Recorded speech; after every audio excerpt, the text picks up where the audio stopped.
Assalamualaikum warahmatullahi wabarakatuh, sahabat sejuta kisah.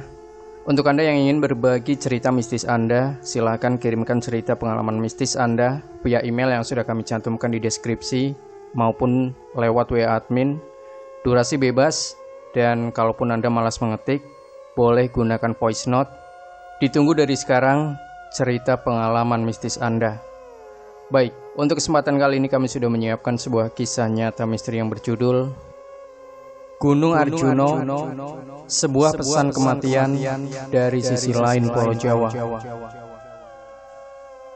Bagi sebagian orang, mendaki gunung selalu menyisakan sebuah cerita.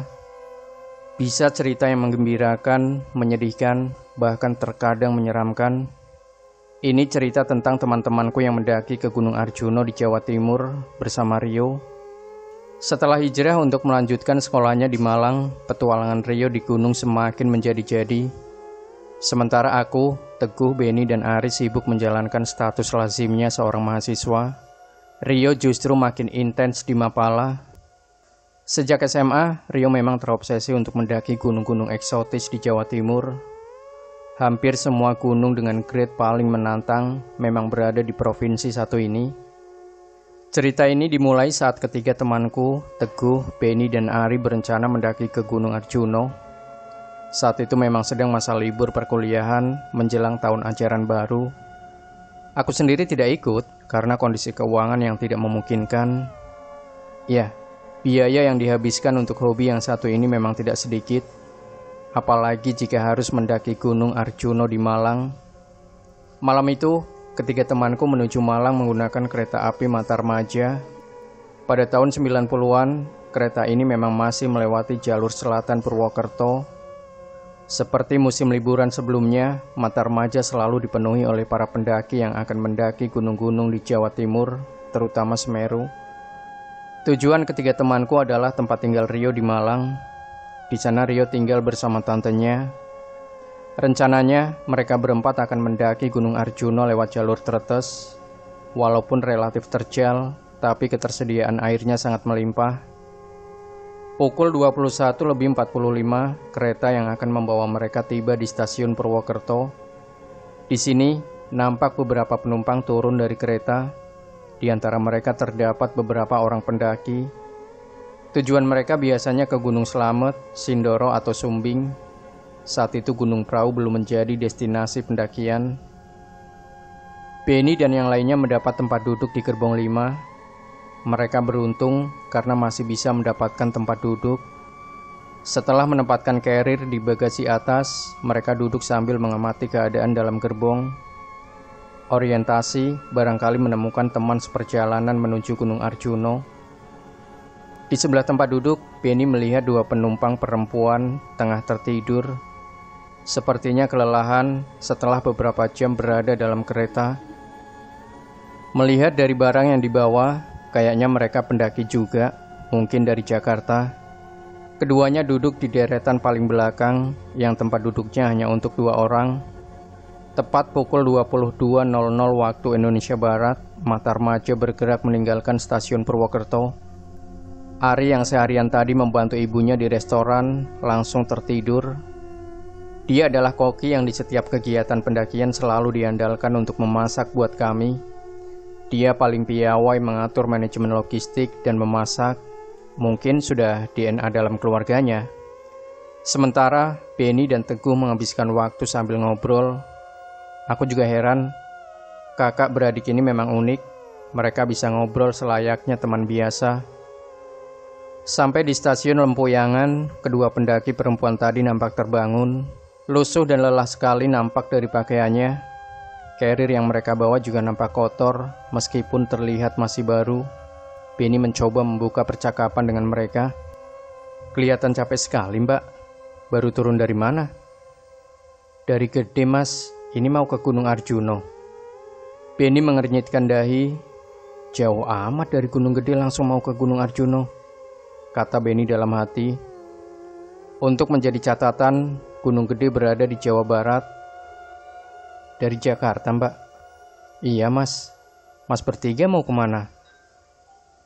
Kami mau ke Gunung Arjuno juga, lewat Tretes. Oh, kebetulan ada temen. Nanti ketemu di base camp ya mas. Benny yang awalnya berniat mengajak mendaki bersama, akhirnya mengurungkan niatnya. Dari ucapannya, sepertinya mereka tidak mau diganggu. Lagian dia masih harus ke tempat Rio dulu sebelum ke Tretes. Saat pedagang kopi lewat, Benny memesan 3 gelas kopi hitam. Dia menawarkan juga kepada kedua pendaki di sebelahnya. Saat itu si pedagang kopi menengok ke seat sebelah Benny, lalu memandang Benny sambil mengernyitkan dahi. Setelah menerima pembayaran kopinya, dia bergegas pergi. Tanpa mereka sadari, sebenarnya ada keanehan yang terjadi selama perjalanan. Pedagang yang lewat di gerbong itu tidak pernah menawarkan dagangannya kepada 2 orang pendaki perempuan yang duduk di ujung gerbong. Sampai kemudian kereta berhenti di stasiun Madiun. Ari, Teguh, dan Benny turun dari kereta untuk sekedar menghirup udara segar setelah berjam-jam di dalam kereta. Benny berpapasan lagi dengan si penjual kopi. Mas, tadi menawarkan kopi ke siapa? Hah? Oh, ya ke penumpang yang duduk di sebelah saya itu, saut Benny. Penumpang yang mana mas? Orang isinya tumpukan carrier pendaki. Mereka bertiga bengong dan saling berpandangan. Benny segera naik lagi ke dalam gerbong. Ternyata benar, dia hanya menemukan tumpukan carrier pendaki lain di deretan tempat duduk paling belakang. Lalu, yang duduk dan ngobrol dengan dia, tadi siapa? Berangkat dari rasa penasaran, setelah kereta berjalan, Benny dan Ari lalu menyisir ke seluruh gerbong. Ada 8 gerbong yang mereka jelajahi, tapi mereka tidak menemukan kedua perempuan itu. Benny agak shock, tapi dia berusaha menguasai keadaan. Dia meyakinkan kepada Teguh dan Ari bahwa kedua pendaki itu juga mau ke Gunung Arjuno. Aku tadi sempat ngobrol sama mereka. Mereka mau ke Gunung Arjuno juga, kata Benny menegaskan. Aku gak perhatiin keberadaan mereka. Ngantuk banget soalnya, balas Ari. Apalagi aku yang duduk di pojok dekat jendela, lanjut Teguh. Saat Benny ngobrol dengan 2 perempuan tadi, Teguh dan Ari memang tengah tertidur dan dibangunkan oleh Benny ketika kopi sudah agak dingin. Penerangan di dalam kereta memang tidak terlalu bagus, apalagi di tempat duduk paling ujung. Benny masih saja penasaran dengan apa yang baru saja dialaminya. Harusnya Wawan ikut nih, dia yang betah nemenin aku melek, kata Benny. Alah, udah tidur aja. Malang masih jauh, Ben, Ari menyaut. Benny masih belum bisa memejamkan mata. Setiap dia mencoba terpejam, dia merasa seperti ada yang mengajaknya bicara. Sampai akhirnya dia bertukar tempat duduk dengan Teguh. Barulah dia bisa tertidur. Saat lewat tengah malam, giliran Teguh yang terjaga. Keras sekali, katanya. Waktu sudah lewat pukul 2 dini hari, saat matanya melihat sosok perempuan berjalan mondar-mandir di dekat selasar dekat pintu keluar dan toilet. Seluruh penumpang dalam gerbong itu sudah terlelap, juga dengan Benny dan Ari. Teguh tidak mempunyai cukup nyali untuk membuka pintu gerbong, walaupun dia penasaran siapa perempuan yang tengah malam begini jalan mondar-mandir di dekat toilet. Di sisi lain, dia juga tidak enak jika harus membangunkan kedua temannya yang tertidur lelap. Setelah mengumpulkan sekedap nyali, Teguh berjalan ke sliding door. Tapi ketika dia baru saja bangkit dari tempat duduknya, tiba-tiba, bruk! Daypack yang sedari tadi ada di bagasi atas terjatuh dari tempatnya. Teguh kaget setengah mati karena persis mengenai kakinya. Anjing, batinnya. Memang sejak berangkat tadi, posisi daypack itu diletakkan di atas carrier karena tidak cukup tempat di bagasi. Ketika matanya kembali mengarah ke sliding door, perempuan itu terlihat melintas lagi. Teguh nekat berjalan mendekat dan dibukanya sliding door itu seketika. Srek. Tak ada orang di sana, dia hanya mendapati kedua pintu keluar gerbong yang terbuka. Angin dari keluar seperti menampar wajahnya. Karena kereta berjalan dalam kecepatan tinggi, Teguh terperanjat menemukan tulisan yang digoreskan di atas embun yang menempel pada kaca sliding door. Saat itu, dia akan kembali ke tempat duduknya setelah menutup kedua pintu. Kalimatnya yang sangat intimidatif dan sepertinya belum lama ditulis karena masih bisa terbaca dengan jelas. Kereta terus berjalan menuju Malang meninggalkan segudang tanya dalam benak Teguh dan Beni. Sementara Ari masih terlelap dalam tidurnya. Belum lagi menyapa Gunung Arjuno, mereka sudah menemui banyak kejanggalan selama perjalanan. Ini akan menjadi sebuah pendakian panjang. 1 bulan sebelum keberangkatan ke Malang, menjelang sore udara di Malang terasa sangat sejuk. Rio bersama temannya sudah berada di stasiun Malang. Mereka berdua mendapat tugas dari organisasinya untuk berbelanja kebutuhan ekspedisi Mapala. Fajar yang memiliki kerabat di Jakarta mengajukan diri untuk ikut, biar tidak usah mengeluarkan biaya akomodasi saat di sana, ungkapnya. Hampir setiap tahun, para pegiat outdoor di Indonesia mengadakan semacam expo. Lokasinya selalu berbeda, kali ini akan diadakan di Jakarta. Selama kegiatan berlangsung, biasanya dijual banyak perlengkapan untuk kegiatan outdoor. Yang namanya expo, harga yang dipatok pasti lebih murah. Tidak heran jika setiap tahun acara itu selalu ramai. Beberapa hari sebelum keberangkatannya, Rio sudah menelpon salah satu konter langganannya yang ikut dalam expo tersebut. Tujuannya supaya dia bisa memesan lebih awal, tidak kehabisan stok, dan pesanan bisa segera disiapkan.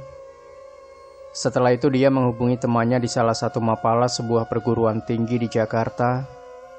Rio minta supaya bisa dijemput di stasiun dan bisa singgah sejenak di sekretariat Mapala untuk istirahat. Sesampainya di Jakarta, Rio dan Fajar dijemput oleh seorang teman dari Mapala. Sekitar 1 jam dijamu di sekretariat, mereka melanjutkan perjalanannya ke expo. Karena banyak titipan yang harus dibeli, Rio dan Fajar langsung menuju konter yang jadi tujuan mereka. "Selamat siang, Mas. Saya mau ambil pesanan atas nama Rio, Malang," kata Rio kepada salah seorang pegawai di konter itu. Pegawai konter itu nampak kebingungan setelah membaca daftar pesanan dari Rio, karena ada salah satu item yang tidak dia temukan. Sebuah carrier keluaran terbaru dari salah satu pabrikan ternama. Carrier itu titipan Dina, pacar Rio. Kalau pulang ke Malang tanpa membawa pesanannya, wah, bisa terjadi perang Bratayuda. "Maaf Mas, sepertinya carriernya sudah terjual. Sudah saya cari tidak ketemu," kata si penjaga konter agak panik. "Loh, kok dijual Mas? Kan saya sudah pesan dari seminggu yang lalu." Kali ini Rio yang panik, nada bicaranya mulai tinggi. Bayangan Dina yang bakal ngamuk berkelabat di dalam benaknya. "Maaf Mas, baru saja terjual ke Mbak itu," kata pegawai itu lagi sambil menunjuk 2 perempuan yang sedang membayar di kasir. Pegawai itu kemudian menghampiri kedua perempuan yang ditunjuknya tadi. Dia sepertinya sedang bernegosiasi supaya mereka mau membeli carrier jenis lain, mengingat yang mereka beli sudah dipesan oleh Rio. Rio mengikuti di belakangnya. Dia juga berusaha membujuk perempuan itu. Rio bahkan mau menggantinya dengan harga lebih tinggi asal mereka bersedia menukar dengan carrier lain. Namun, keduanya bersikukuh karena sudah merasa cocok dengan carrier yang baru saja dibayarnya. Carrier high-tech itu memang istimewa, didesain khusus sesuai anatomi tubuh seorang perempuan.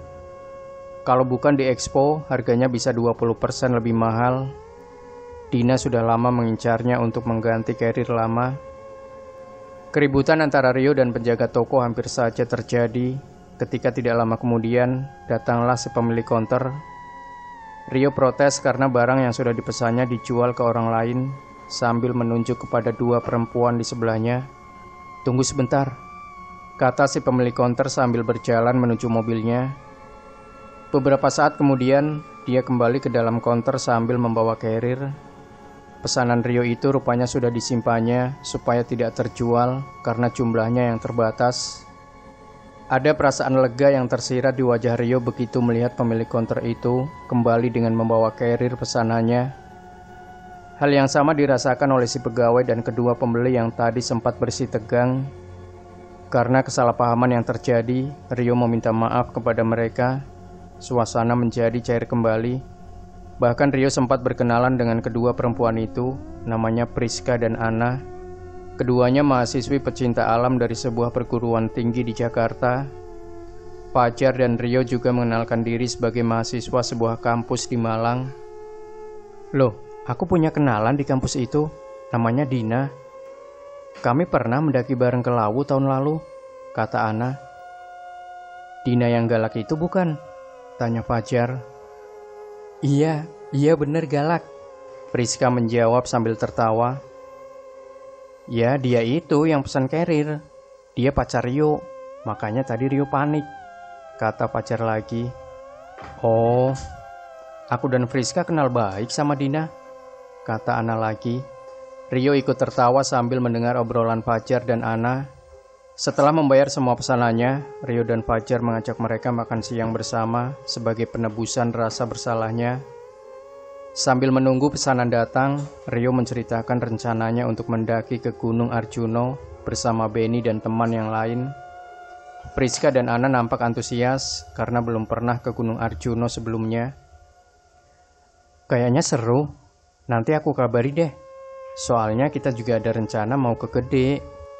Kalau masih memungkinkan, kita pasti ikut ke Gunung Arjuno, kata Priska. Mereka kemudian berpisah setelah sebelumnya saling bertukar nomor telepon. Rio dan Fajar lanjut membeli kebutuhan yang lain, sementara Priska dan Ana memutuskan untuk pulang. Sekira pukul 8.30, kereta ekspres Matarmaja yang membawa Benny, Teguh, dan Ari akhirnya sampai di stasiun Kota Baru Malang. Rombongan Benny dijemput oleh Rio dengan meminjam mobil tantenya. Tidak butuh waktu lama mereka sampai di kediaman Rio di daerah Dinoyo. Setelah berbasa-basi dengan tuan rumah, keempatnya menuju lantai atas, tempat yang biasa dipakai untuk menerima tamu teman-teman Rio. Usai sarapan pagi, mereka beristirahat sambil membahas rencana pendakian esok harinya. Rio memberitahukan kalau bakal 2 orang dari Jakarta yang akan ikut dalam rombongan mereka. Rio lalu menceritakan perkenalannya dengan Priska dan Ana di Expo sebulan yang lalu, juga tentang ajakannya untuk mendaki ke Gunung Arjuno bersama. Oleh karena itu, dia mengajak Dina untuk menemani mereka, karena kebetulan keduanya adalah kenalan Dina. Teguh terkesiap mendengar penjelasan Rio. Dia teringat cerita Benny dan kejadian di kereta yang dialaminya tadi malam. Ada satu firasat tidak enak yang dia rasakan, tapi sengaja tidak dia sampaikan kepada yang lain, supaya tidak mengganggu rencana yang sudah tersusun. Hal yang sama juga dirasakan oleh Benny, hanya dia tidak berpikir lebih jauh. Peristiwa di kereta semalam sudah berusaha dilupakannya, toh tidak sekali 2 kali dia mengalami keganjilan seperti itu. Awal liburan yang lalu mereka menelpon untuk memastikan rencana kita. Katanya sih mereka jadi ikut. Cuma sebelumnya mereka akan ke Gede dulu. Ada nazar katanya, lanjut Rio. Lalu kita ketemuan sama mereka di mana? Tanya Ari. Mereka langsung ke base camp Tretes. Kita besok ketemu di sana, jawab Rio. Mendengar itu, mau tak mau Teguh dan Benny kembali mencoba mengaitkannya dengan peristiwa di dalam kereta. Teguh bahkan masih ingat sekali dengan tulisan di kaca sliding door itu, sampai bertemu di Gunung Arjuno. Benny pun tidak lupa dengan kalimat yang diucapkan oleh salah satu dari mereka. Nanti ketemu di base camp ya. Masalahnya adalah sejak terakhir Benny ngobrol di Jogja sampai akhirnya tiba di Malang, kedua pendaki perempuan itu tidak terlihat lagi. Mungkin hanya sebuah kebetulan saja. Benny mencoba menepis semua kejanggalan yang terjadi di kereta dengan apa yang dikatakan Rio. Hari itu tanggal 20 September, Ari masih ingat persis karena bertepatan dengan ulang tahun ibunya. Teman-temanku berangkat menuju base camp Gunung Arjuno di Tretes. Dina juga ikut dalam rombongan. Mereka berlima menempuh perjalanan selama hampir 2 jam sebelum akhirnya sampai ke base camp Tretes. Setelah beberapa saat menunggu, mereka tidak kunjung bertemu Priska dan Ana. Ketika bertanya ke petugas dan melihat buku registrasi, mereka tak menemukan nama keduanya. Setelah ditunggu sekitar 1 jam dan ternyata belum juga muncul, akhirnya diputuskan untuk mulai bergerak menuju pos 1, pet bocor. Walaupun menawarkan pemandangan yang eksotis, Gunung Arjuna juga dilingkupi suasana mistis. Di beberapa pos pemberhentian terdapat area yang menyerupai makam, entah makam siapa. Suasana mistis akan lebih terasa jika melalui jalur Purwosari, karena di sana banyak situs peninggalan kerajaan yang masih disakralkan. Beberapa kali mereka berpapasan dengan para pendaki yang turun, namun belum juga ada jawaban tentang posisi Priska dan Ana. Tak ada yang tahu keberadaan mereka, sampai akhirnya mereka tiba di pos 3. Saat maghrib tiba, mereka beristirahat sejenak. Suasana pergantian waktu dari siang ke malam di gunung selalu menawarkan aura tersendiri. Jalur pendakian mulai sepi, karena penduduk lokal yang menambang belerang sudah tidak beraktivitas lagi. Yang terdengar hanya suara gesekan ranting dan daun yang tertiup angin, ditingkahi nyanyian binatang malam. Irama yang ditimbulkannya kadang terdengar seperti tangisan menyayat. Cuaca yang mulai gelap memaksa mereka menggunakan headlamp. Jalur yang menyempit di beberapa bagian memaksa mereka untuk berjalan beriringan. Mendaki malam hari di Gunung Arjuna benar-benar menguras energi dan nyali. Bayangan daun yang bergerak bisa menimbulkan halusinasi. Pokoknya jangan pernah mendaki sendiri ke gunung satu ini. Setelah dihajar beberapa tanjakan, akhirnya sampailah teman-temanku ini di Lembah Kidang.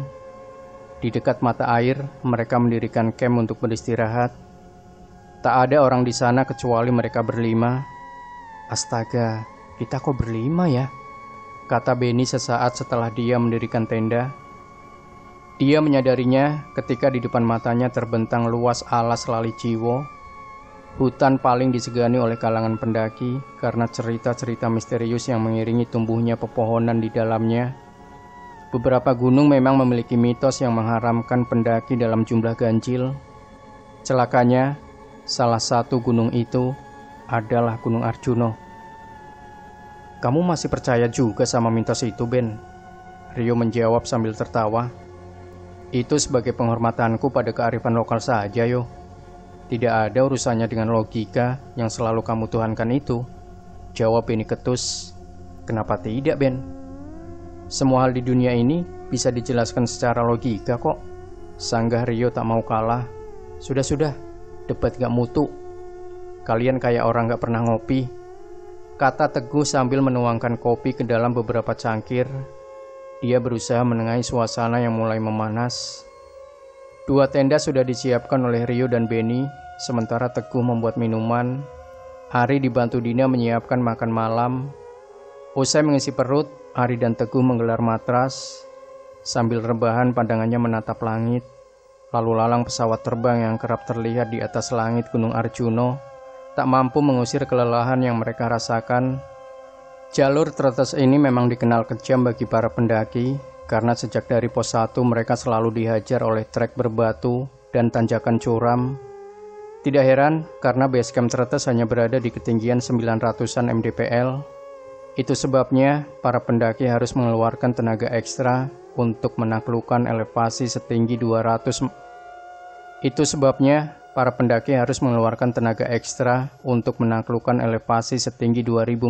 meter sebelum sampai ke puncak Ogal Agil di ketinggian 3.300-an mdpl. Perut kenyang dan tubuh yang lelah sudah tak mampu lagi menangkal rasa kantuk meskipun sudah digelontor kopi. Hanya butuh beberapa menit saja setelah masuk ke dalam tenda, akhirnya semua tertidur. Hanya Dina saja yang malam itu tidak bisa memejamkan matanya. Mungkin karena terlalu gelisah, Musabab terus memikirkan keberadaan Priska dan Ana.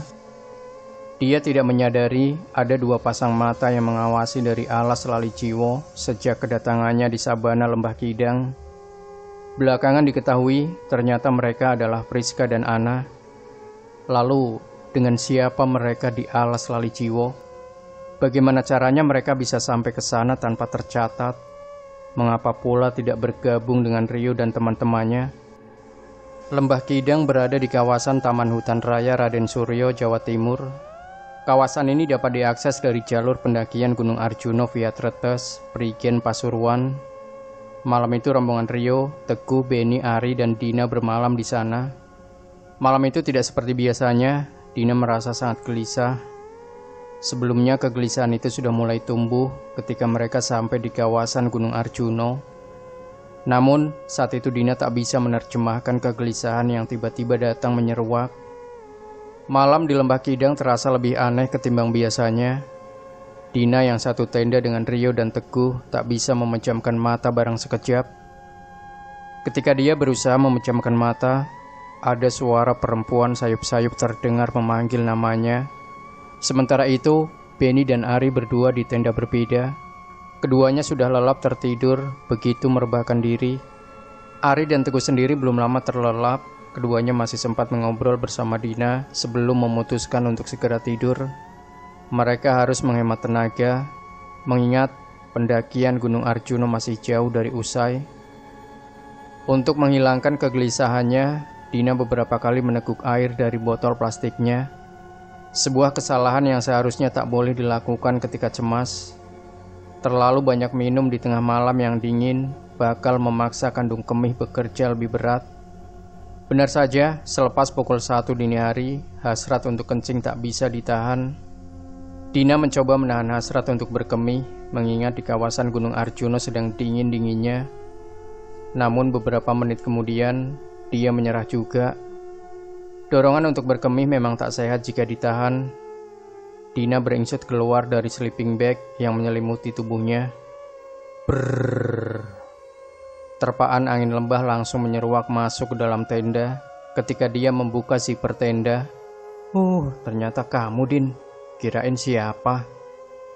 Teguh yang tertidur di dekat pintu tenda terbangun ketika mendengar suara zipper tenda dibuka dan dikagetkan oleh terpaan angin yang masuk.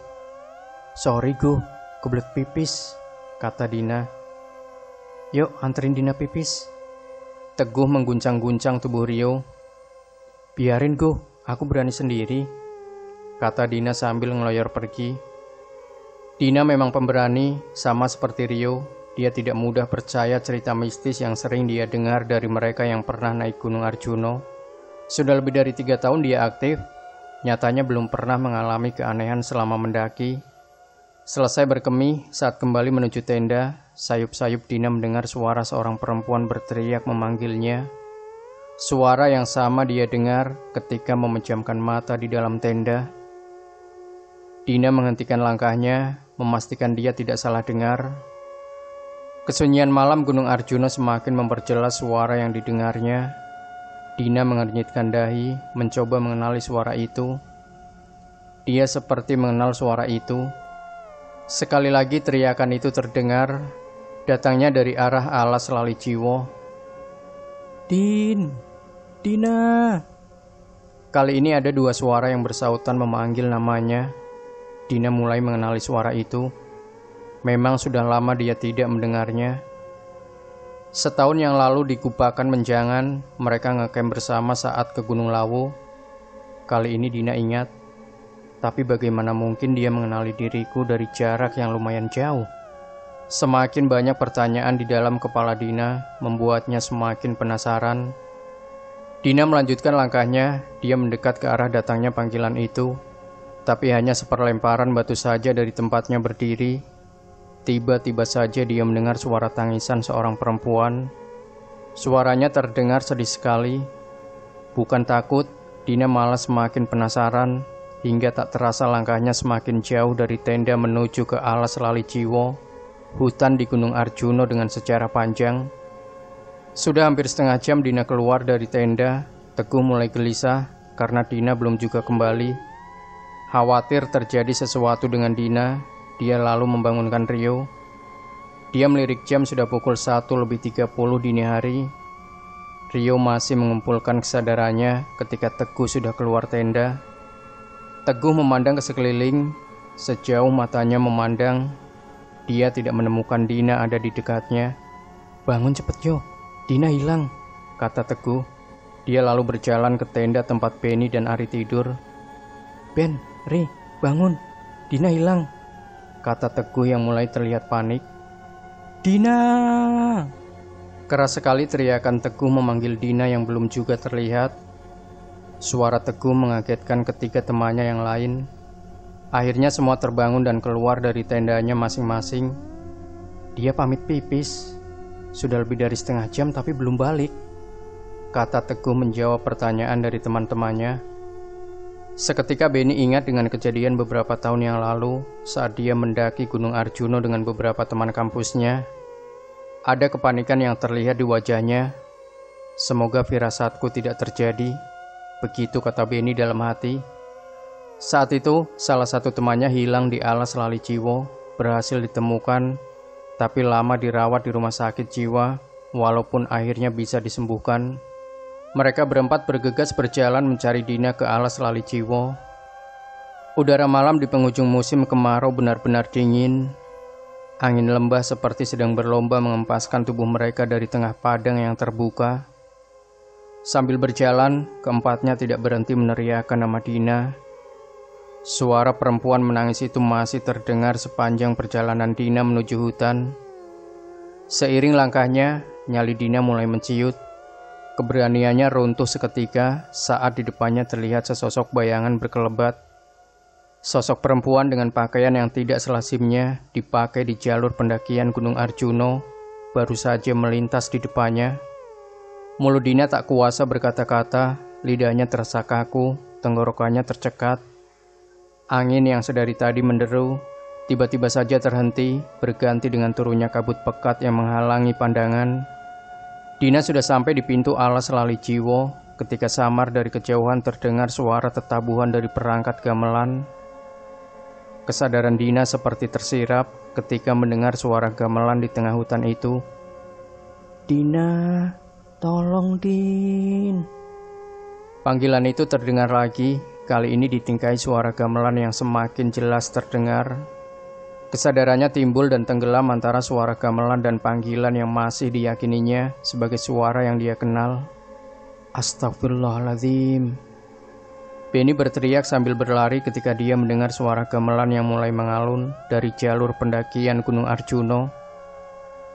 Langkahnya diikuti oleh ketiga temannya, terengah-engah ketika mereka akhirnya sampai di ujung lembah sebelum masuk hutan. Rio masih berteriak memanggil nama Dina. Jelas sekali ada kepanikan yang tersirat. Kabut semakin tebal saat masuk area hutan. Pandangan mata hanya menjangkau jarak sekitar 5 meter ke depan. Mereka berjalan berjajar ketika beberapa langkah kemudian melintas seorang perempuan. Benny dan Teguh semakin kencang melafalkan doa. Rio dan Ari beberapa kali membuat simbol salib di depan dadanya, memohon perlindungan.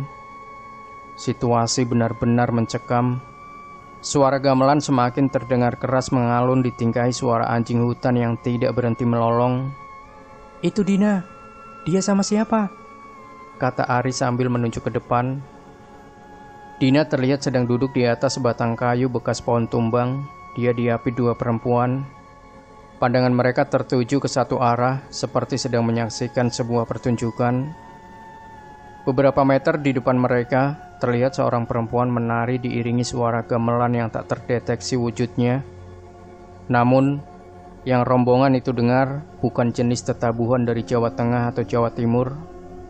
Penari itu mengenakan semacam mahkota berwarna coklat muda kekuningan. Ada bentuk kepala merak di bagian mahkota. Di bagian telinga penari itu mengenakan sesuping. Warnanya sama seperti mahkota yang dia kenakan.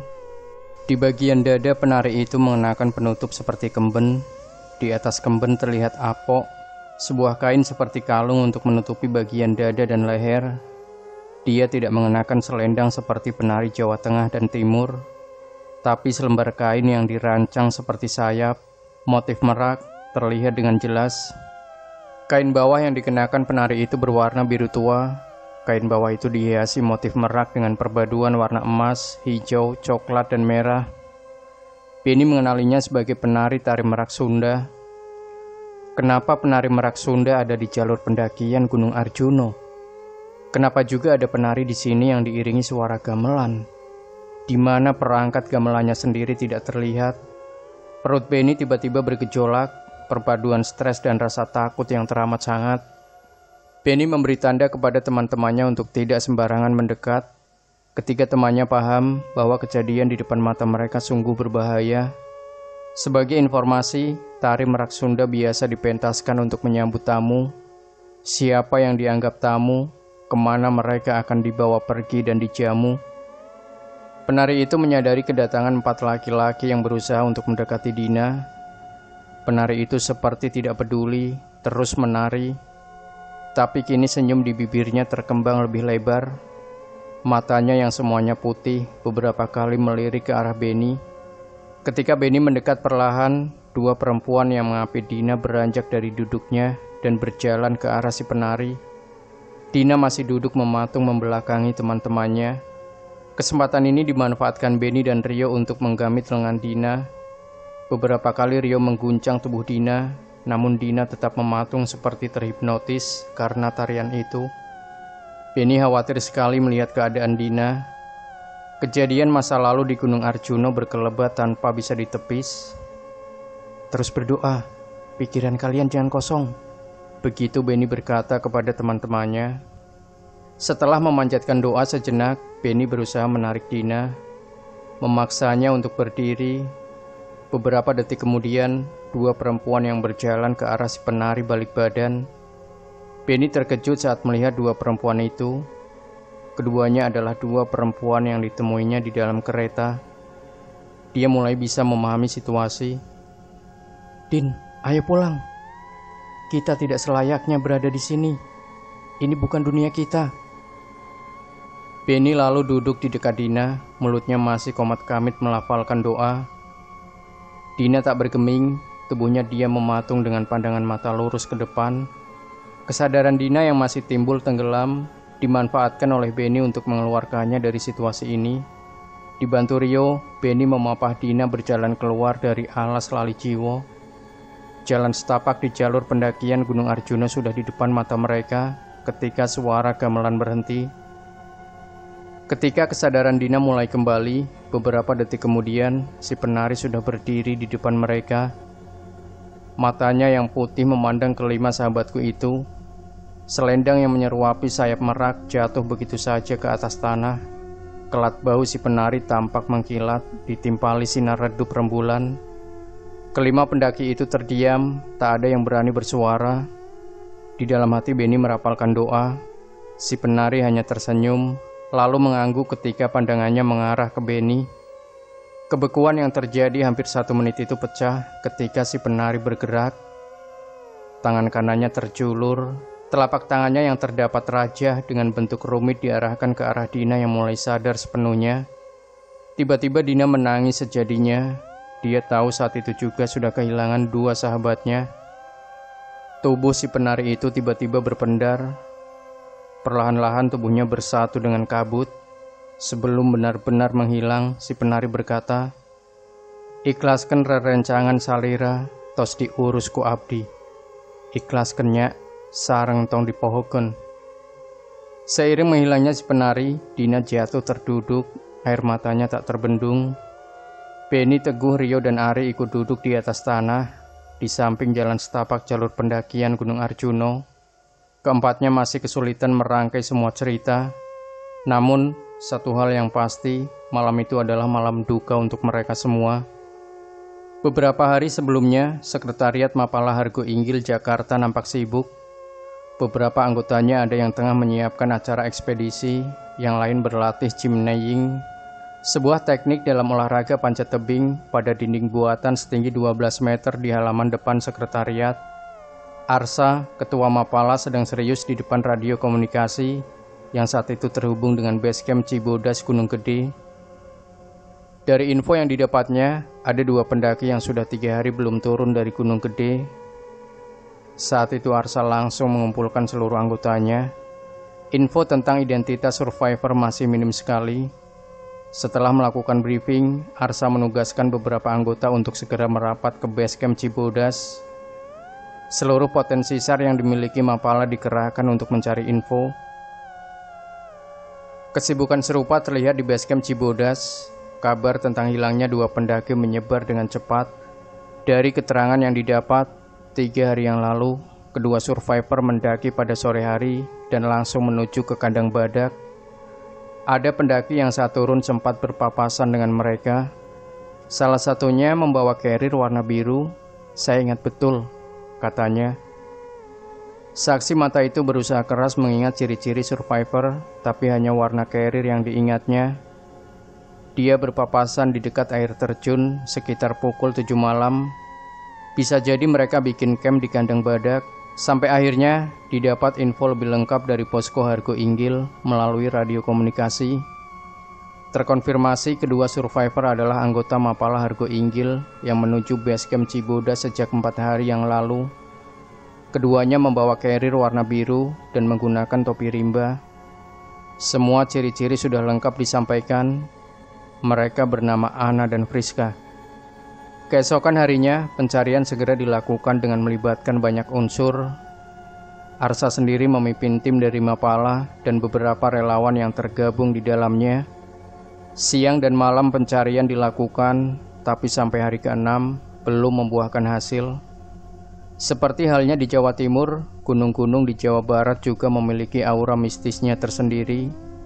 Tidak jarang, para relawan menemukan kejanggalan saat melakukan pencarian, mulai dari diikuti burung berwarna hitam, sampai berjumpa dengan berbagai makhluk yang belum pernah mereka lihat sebelumnya. Memasuki hari ke-8 proses pencarian, salah seorang relawan SAR ada yang menemukan jejak survivor. Awalnya dia curiga dengan semak-semak yang rantingnya patah di beberapa bagian. Beberapa dahannya juga patah dan terlihat masih baru. Hanya di bawah semak itu adalah jurang yang curam. Sepertinya survivor salah mengambil jalur karena mereka melewati jalur yang sudah lama tidak digunakan karena dianggap berbahaya. Pagi harinya, beberapa teman dari survivor melakukan pencarian dengan menuruni jurang. Karena medan yang curam dan dalam, mereka menggunakan teknik rappelling, yaitu turun menggunakan tali. Pencarian mulai menampakkan hasil. Semakin dalam mereka turun, banyak jejak yang ditemukan, salah satunya topi rimba yang tersangkut dahan. Hanya butuh waktu kurang dari 1 jam ketika dari hati salah seorang relawan SAR terdengar suara, "Innalillahi wa inna ilaihi roji'un." Friska dan Ana ditemukan dalam keadaan tidak bernyawa. Keduanya ditemukan dengan posisi saling berpelukan. Menurut penuturan salah satu relawan yang juga kenalan Rio, keanehan terjadi saat mengevakuasi kedua korban. Ada 2 ekor burung merak yang berdiam diri di bawah jurang di dekat jasad Friska dan Ana. Setelah evakuasi selesai, 2 burung merak itu menghilang.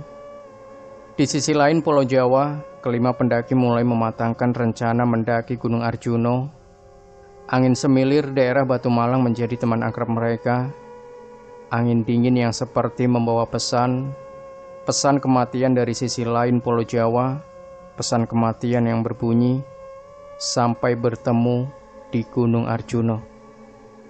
Demikian sahabat Sejuta Kisah, jangan lupa berikan komentar Anda, like, share video ini, subscribe channel Sejuta Kisah, dan kembali nantikan cerita-cerita misteri terbaru dari kami. Wassalamualaikum warahmatullahi wabarakatuh.